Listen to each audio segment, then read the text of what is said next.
Hi.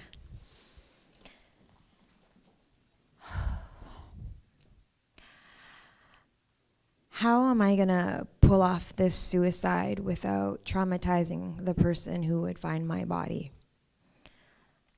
That was the thought that I had after yet another panic attack.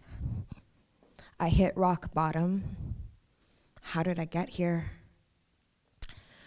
This was 7 years ago. I was living in Vancouver and I was dating the love of my life. And we had our future planned. We were gonna get married, have children, and everything was set. And I put so much of my identity in him and in us. And then one day, that beautiful relationship very quickly, very suddenly, very traumatically fell apart. And when that happened, I fell apart. I fell into a deep depression. I had panic attacks. I had thoughts of suicide, like the scene that I just described to you. And I tried everything I possibly could to heal. I went to therapy, I did Reiki, I went to yoga retreats, psychics, you name it, I tried it. But nothing seemed to be helping me take away the pain that was following me everywhere I went, even into my dreams where they would haunt me as nightmares.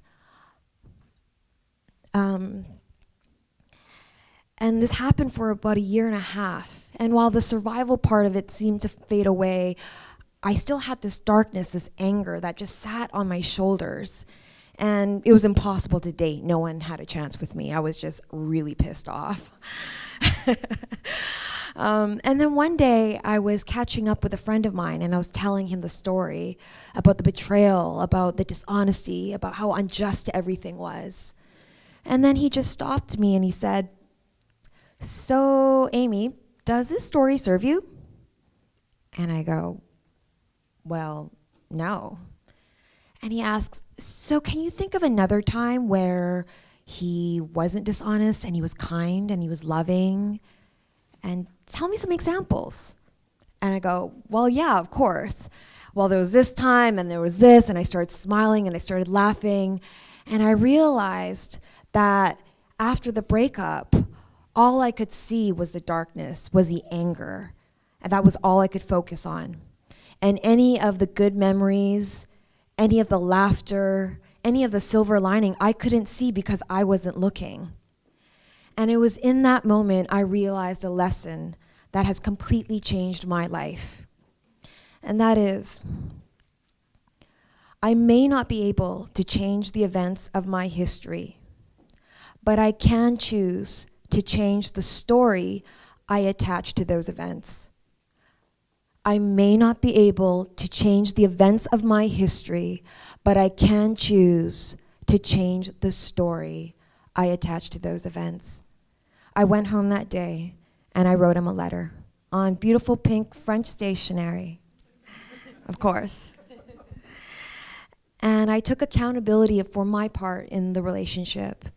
I acknowledged that he was trying the best he knew how at the time. I reflected on how much greatness had happened in my life since the breakup, the lessons I've learned, how much I grew, and I felt grateful. And I forgave him, and I accepted, and I let it go. And from that moment on, I've never felt an ounce of anger or resentment towards him or that experience.